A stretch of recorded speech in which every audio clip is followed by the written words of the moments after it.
قبولیت کے زیادہ لائق ہے۔ صلو علی الحبیب صلی اللہ تعالی علی محمد صلی اللہ علیہ وآلہ وسلم۔ حضرت ابراہیم آجری رحمۃ اللہ علیہ ایک بزرگ ہوئے ہیں۔ ایک دن یہ اپنے گھر میں تنور جلا رہے تھے، اتنے میں ایک غیر مسلم آ گیا۔ اس نے آ کے آپ سے ملاقات کی، آپ نے اسے اسلام کی دعوت دیتے ہوئے فرمایا اسلم فلا تدخل النار، مسلمان ہو جاؤ جہنم کی آگ سے بچ جاؤ گے۔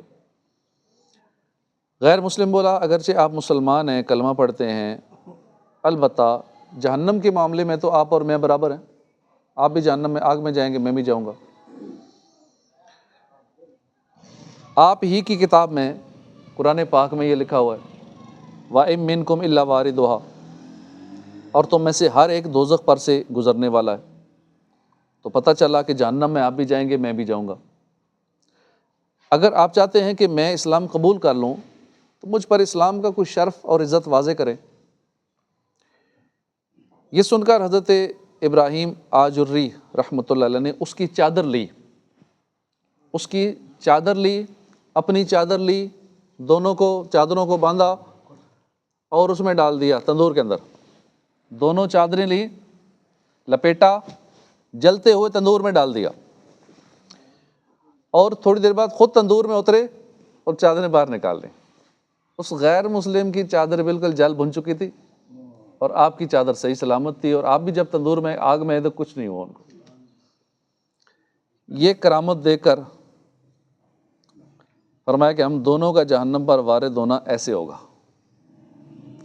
غیر مسلم جہنم کی آگ میں جل جائے گا، مسلمان خیر خیر سے گزر جائے گا۔ یہ دے کر اس غیر مسلم نے کلمہ پڑھا اور مسلمان ہو گیا۔ اس واقعے میں جس قرآنی آیت کا ذکر ہے کہ وَإِن مِّنكُمْ إِلَّا وَارِدُهَا، 16ویں پارے میں ہے، سورہ مریم کی آیت نمبر 71 ہے، اور تم میں سے ہر ایک دوزخ پر سے گزرنے والا ہے۔ اس آیت کا ایک معنی یہ ہے کہ پل صراط پر ایک پشت پر پل رکھا جائے گا، ہر ایک کو اس پل پر سے گزرنا پڑے گا۔ ہاں، جو مسلمان ہوگا وہ سلامتی سے گزر جائے گا، جو غیر مسلم ہوگا وہ کٹ کے جہنم میں گر جائے گا۔ اب کلمہ پڑھنے والے کی کتنی شان ہے، کلمہ پڑھنا کوئی معمولی بات نہیں ہے کہ وہ بال سے باریک تلوار کی دھار سے تیز پل صراط جس پر سے ہر ایک کو گزرنا ہی گزرنا ہے، اور کوئی راستہ ہی نہیں ہے جنت میں جانے کا، کوئی اور شارٹ راستہ نہیں ہے، وایا نہیں ہے، بس یہی راستہ ہے کہ پل سے گزر کے جانا ہے۔ جب غیر مسلم اس پر سے کٹ کٹ کر جہنم میں گر رہے ہوں گے، انشاءاللہ بندہ مومن اس پر سلامتی کے ساتھ گزر جائے گا۔ امام اہل سنت اعلیٰ حضرت لکھتے ہیں نا کہ پائے کوباں پل سے گزریں گے تیری آواز پر، پائے کوباں پل سے گزریں گے یا رسول اللہ، آپ کے دیوانے پل صراط سے آپ کی رب سلم کی صدا پر وجد کرتے ہوئے، رب سلم کی صدا پر وجد لاتے جائیں گے۔ پائے کوباں یعنی ایڑیاں مارتے ہوئے، ایک دم مستی سے گزرتے ہوئے، ایسے سے پاؤں ماریں گے، پاؤں ماریں گے، آرام سکون سے گزریں گے، ٹینشن نہیں ہوگی، کیونکہ آواز آ رہی ہوگی رب سلم امتی، رب سلم امتی، اس آواز پہ مست ہو کے گزریں گے، ٹینشن نہیں، گریں گے ہی نہیں۔ بال سے باریک ہے، اندھیرے میں تلوار کی دھار سے تیز ہے، لیکن صدا آقا کی آ رہی ہوگی رب سلم۔ پائے کوباں پاؤں یوں مارتے ہوئے، ایسے سے مستی میں جھومتے ہوئے، پائے کوباں پل سے گزریں گے تیری آواز پر، رب سلم کی صدا پر وجد لاتے ہو، کیف و مستی کے عالم میں گزریں گے مسلمان، عاشق رسول، اللہ رسول کی محبت میں زندگی گزارنے والے، عبادت میں زندگی گزارنے والے، اپنے ایمان کی حفاظت کر کے ایمان سلامت لے کر قبر میں اترنے والے پل صراط پر بھی اسی طرح کیف و مستی کے عالم میں گزر جائیں گے۔ ہم مسلمان ہیں، اللہ کا شکر ہے، اللہ پاک نے محض اپنے کرم سے ہمیں ایمان کی دولت سے نوازا ہے، اس میں ہمارا اپنا کوئی کمال نہیں ہے، اللہ کا کرم ہے، بہت بڑی بلکہ سب سے بڑی عنایت ہے۔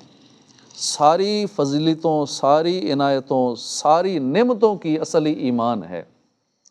جب ایمان مل جاتا ہے تب بندہ اللہ کی خاص رحمتوں کا حقدار بن جاتا ہے، جب ایمان مل جاتا ہے بندہ کامیاب ہو جاتا ہے، جب ایمان مل جاتا ہے بندہ جنت کا حقدار بن جاتا ہے۔ اللہ پاک ایمان والوں پر خاص کرم فرماتا ہے کہ کہتے ہیں ہمارے پاس کیا ہے، بے روزگاری ہے، حالات خراب ہیں، کھانے کو کچھ نہیں ہے، کچھ نہیں دیا اللہ نے ہمیں، کچھ نہیں دیا، ایسی مسلمان یہ باتیں کرتے بھائی، اور تو ویسے بے شمار نعمتیں ہیں اگر توجہ ادھر کرو تو، لیکن اللہ نے جو ایمان کی دولت دے دی، اس سے بڑی نعمت اور کون سی ہے کہ اس کی قیمت ہی نہیں ہے، انمول ہے ایمان۔ اربوں خربوں کو دے نا کہ ایمان دے دو، نہیں بیچیں گے کیونکہ ایمان انمول ہے۔ تو جب ایمان مل جاتا ہے بندہ کامیاب ہو جاتا ہے، بندہ جنت کا حقدار بن جاتا ہے۔ ایمان والے کو پاکیزہ زندگی عطا کی جاتی ہے، ایمان والے کی نیکیاں قبول کی جاتی ہیں، گناہ معاف کیے جاتے ہیں، قبر جنت کا باغ بن جاتی ہے، اور ایمان والے کو راحت و سکون نصیب ہوتا ہے، اور ایمان والا ہی ہے جس کے لیے آخرت کی ساری نعمتیں تیار کی گئی۔ بے ایمان لوگ، غیر مسلم تو رب کے نافرمان ہیں، اللہ کی رحمت سے دور ہیں، اس کے غضب کے حقدار ہیں، ہمیشہ ہمیشہ جہنم میں رہنے کے لائق ہیں۔ بلکہ سچی بات تو یہ کہ جو بے ایمان ہے نا، جو غیر مسلم ہے، وہ جانور ہے، بلکہ جانوروں سے بھی بدتر ہے۔ اولئک کالانعام بل ہم اضل، بل ہم اضل، یہ لوگ جانوروں کی طرح ہیں۔ پارہ 9 سورہ اعراف کی آیت نمبر 179 میں لکھا ہے کہ یہ لوگ جانوروں کی طرح ہیں، پھر فرمایا بلکہ اس سے بھی زیادہ بھٹکے ہوئے ہیں، جانوروں سے بھی بدتر ہیں جو مسلمان نہیں ہیں۔ اللہ پاک نے ہمیں ایمان کی دولت نصیب فرمائی ہے، رب کریم ہمیں اس پر استقامت نصیب فرمائے، اور مرتے دم تک مسلمان رہنا، حالت ایمان ہی میں قبر میں اترنا اور روز قیامت اٹھنا ہمیں نصیب ہو جائے۔ محبت میں اپنی گما یا الہی، نہ پاؤں میں اپنا پتہ یا الہی، عبادت میں گزرے میری زندگانی، کرم ہو کرم یا خدا یا الہی، مسلمان ہے عطار تیری عطا سے، ہو ایمان پر خاتمہ یا الہی۔ آمین بجاہ نبی الامین صلی اللہ علیہ وسلم۔